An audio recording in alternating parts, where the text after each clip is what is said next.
Most investors have no idea what's already happening. They haven't even looked beneath the surface during this market meltdown to realize the huge rotation that is taking place. Complete change in the investment landscape based on the arrival of inflation. And this is going to completely change the dynamics that have existed for investors over the last decade. Pretty much everything that worked while the Fed was inflating this bubble is not going to work as the air comes out of it. And the air is going to come out of it. Despite whatever efforts the Fed may pursue to prevent that, I think they've already pricked this bubble, and there's really no way to prevent it from deflating. So first of all, to discuss the topic of inflation, the first part of the stagflation equation, clearly we have a huge inflation problem, and we've had this inflation problem for over a decade. It's just that it hasn't manifested itself in a way that was problematic to the Fed or to investors, because the inflation was resulting in asset prices going up rather than consumer prices. I mean, consumer prices went up, but not by an amount that caused an alarm, especially since the government was able to disguise the true degree to which prices were rising with the CPI, which doesn't really do a good job, I think, by design, of accurately reflecting what's happening in prices. It substantially understates the degree to which prices are going up. And so given the ability of the government to pretend that we had inflation below 2%, that gave the Fed cover to continue to create more inflation under the guise of quantitative easing and stimulus and 0% interest rates. But that money flowed primarily into financial assets, but it also fueled a record increase in U.S. trade deficits. In fact, we got news that the December trade deficit was a new record, $101 billion. That is the first month where we've had a trade deficit in excess of $100 billion. This is merchandise trade, goods. And for the entire year, our trade deficit in goods eclipsed $1 trillion. That is an unheard of deficit. Never before has anything that bad been achieved, by any nation.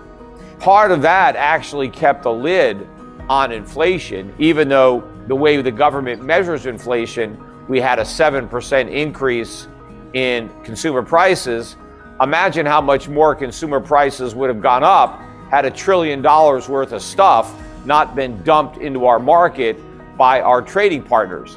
And how did we pay for all this stuff? We didn't. We printed money, and we exchanged the money we printed for the goods that the rest of the world produced. And Americans didn't even earn a lot of the money that they spent. It was just handed to them by the government in the form of stimulus checks or other bailout money. And where did that come from? Well, it came from the Fed's printing press. We did the worst possible combination of monetary and fiscal policy in 2000, when we first entered, the pandemic, March of 2000, because as the economy was shutting down due to COVID and due to government restrictions as a result of COVID, instead of doing the right thing and contracting money supply along with the economy so demand would go down with supply, the government and the Fed conspired for the worst combination of monetary and fiscal policy probably in the history of the United States. As millions of Americans were leaving work, the government mailed everybody checks to replace their paychecks. But the key is, when you're earning a paycheck, you're being productive. You're helping to produce goods and services, and then you're rewarded with pay, and now you can consume some of the goods and services that you help produce. But when you're not working, you need to consume less. But the government didn't want that, because that would have meant a more severe recession. So the government sent everybody money to buy goods and services that they weren't producing. And the fact that we have big shortages should not have been a surprise. I mean, it's an obvious consequence of a failure to produce. You don't have stuff and you get a shortage. But we had all this extra demand thanks to the government and the Federal Reserve. And we haven't even really begun to feel all the consequences of that inflation. I think the inflation that we've experienced in 2021, a lot of that was largely the delayed consequence of the inflation that was produced prior to 2020. I don't even think we've caught up to that inflation yet, which is one of the reasons that we're going much higher. Not only wasn't inflation transitory, but it's going to be far higher than it was during that supposed transitory period. And of course, I was one of the few people when the Federal Reserve was claiming that the inflation we were experiencing would be transitory. At the time, I said the Fed was lying about that. I said that inflation was as transitory as the subprime market was contained. That's exactly the lie that the Fed told us in 2007 when the mortgage market blew up, the subprime market. The Fed told us not to worry, that there wasn't going to be a problem, that the damage was contained to this small segment of the mortgage market. It wouldn't affect the overall housing market. It wouldn't affect the economy. And of course, we ended up with the 2008 financial crisis. I think in many respects, people at the Fed might not have even believed those lies, but they told them anyway because they wanted to placate the markets. They didn't want the markets to be afraid of what was going to happen. And I think that was pretty much what they were doing again this time. They didn't want to level with the markets and deliver the bad news about how bad inflation was going to be. So they just pretended it was transitory. Now, maybe they also hope that the problem will go away. In fact, they're still hoping it's going to go away, because if you look at what Powell is talking about doing in order to fight this inflation that it now admits wasn't transitory, is too little too late. How are you going to do something about an inflation problem by throwing gasoline on it? Still a stimulative rate of interest. Yet somehow now it's an aggressive tightening that's going to take care of the worst inflation in 40 years. And the reality is, it's not the worst inflation in 40 years, it's the worst inflation ever. Because 40 years ago, when we were measuring inflation, we were using a very different CPI than the one we're using now. So you can't really compare the CPI today to the CPI 40 years ago when they're completely different. So if you measured what happened to prices last year with what happened 40 years ago using the same CPI that was being used then, he had an increase in consumer prices of about 15%. And that would make it higher than any year of the 1970s. In fact, it would be higher than 1980, which until last year was the high watermark for the CPI at 13.5%. But how did we put out the inflation fire in 1980? Well, Paul Volcker brought interest rates all the way up to 20%, so that we had a real rate of interest of 6.5%, and we created a powerful incentive to hold on to US dollars and to save money, because we offered savers a very high real yield on their savings. And of course, Treasury bond yields also soared. I think the yields on 30-year bonds got up to something like 14%. And so we were offering a positive yield. Inflation, even if you believe the government's numbers, which I don't, still a negative 6% interest rate. You are not going to encourage savings with negative 6%. You're not going to discourage debt. You're not going to do anything to change the dynamic. You're not going to get out in front of the inflation curve. You're going to fall further and further behind if you continue to stimulate with cheap money. Now, yes, it's not as cheap as it was, but if inflation continues to accelerate, which it likely will, real interest rates will actually be falling, even as the Fed is slightly raising nominal interest rates. So they're actually pursuing a more stimulative policy while pretending to tighten. So they're continuing to make this inflation problem worse. But here is the bigger problem.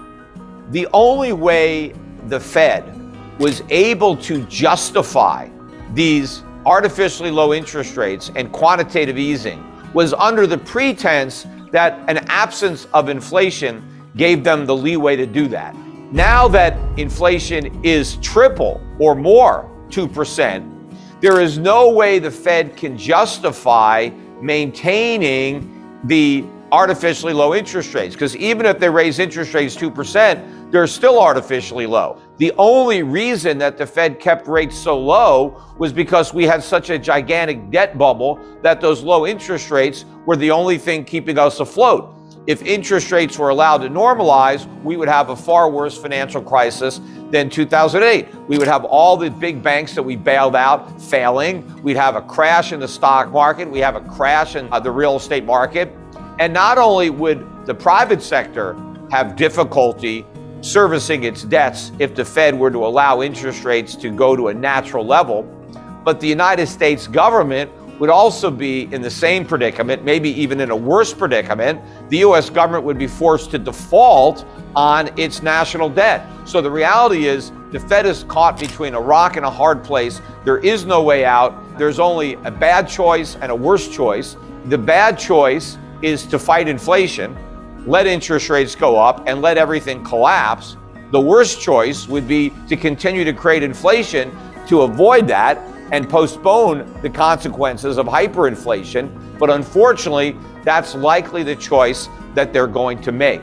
And so what do investors need to do based on this new reality? Because even though the Fed is still going to be providing cheap money, it's not going to be cheap enough to sustain the bubble. The air is already coming out of the bubble merely based on the fact that the Fed is talking about tiny rate hikes in the future has already collapsed a lot of the bubble stocks. A lot of these stocks are down 50% or more. They're going to continue to fall.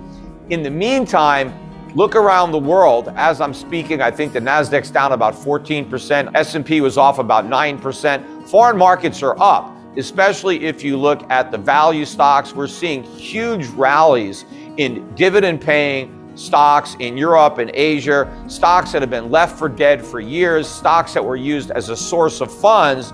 People are now piling into those stocks as they liquidate these overpriced assets because you can't go to cash right now. In an inflationary environment like the one we're in now, if you want to get out of overpriced US stocks, companies that don't earn money, that trade on a dream, that have high PEs or no E's at all, and they just, trade on hope and prayer, as people are selling these stocks because the momentum is no longer there, they can't go to cash because inflation is going to destroy the value of their cash. They can't go to bonds because they have the same inflation problem with bonds, only worse because they can't get their cash until the bonds mature. And they could take a huge loss on the bonds if they want to sell prior to maturity, as ultimately long-term interest rates go up. So where do you go when you get out of overpriced US stocks? Well, you got to go into underpriced foreign stocks, which basically allows you to accomplish two things. You get out of US stocks and you get into better valued companies that actually make money right now, not potentially in the future, but that make money right now, making things, selling things, generating earnings and paying dividends. But you also get out of the US dollar because the dollar is going to collapse when people understand that the Fed has no ability to control inflation, and inflation is going to continue to erode away the value of the dollar. What's really going to cause this recession is inflation, because inflation is going to drive the cost of living up so high that Americans are going to be spending a very high percentage of their disposable income on the basic necessities: food, energy, rent, insurance, healthcare. They're not going to have money left over for discretionary spending. And that means the people who earn a living in the part of the economy that benefits from that discretionary spending, they're going to be unemployed. You got to get out of the dollar, and you need to be in inflation hedge investments. One obviously being gold and silver. Prices are going to go up dramatically. I think we're going to have another leg similar to the leg we had from 2001 to 2011, where gold was up about 5x. It could easily happen again. Forget about tech stocks. They're old news. They worked in the past. They're not going to work in the future. What's going to work is what worked in the 1970s, the last time we had stagflation, Of course, this time it's going to be far worse. The inflation is going to be much worse. The economy is going to be much weaker. And unfortunately, we won't be able to put a stop to it like we did in 1980 because we have no ability to raise interest rates because the country is completely insolvent, which was not the case in 1980 when we were still a wealthy creditor nation. We still had trade surpluses. We had relatively small debt relative to GDP, the mirror image of America today. So we're not going to have a positive ending. We're going to have something completely different and catastrophic. And so it's even more important that you stagflation proof your portfolio because it might end up being an inflationary depression, not just a recession, but a depression. And the inflation could end up being hyperinflation. And so you also want to get into foreign equities. I think that should be the bulk of a portfolio, good dividend paying foreign equities. So you need to follow that blueprint.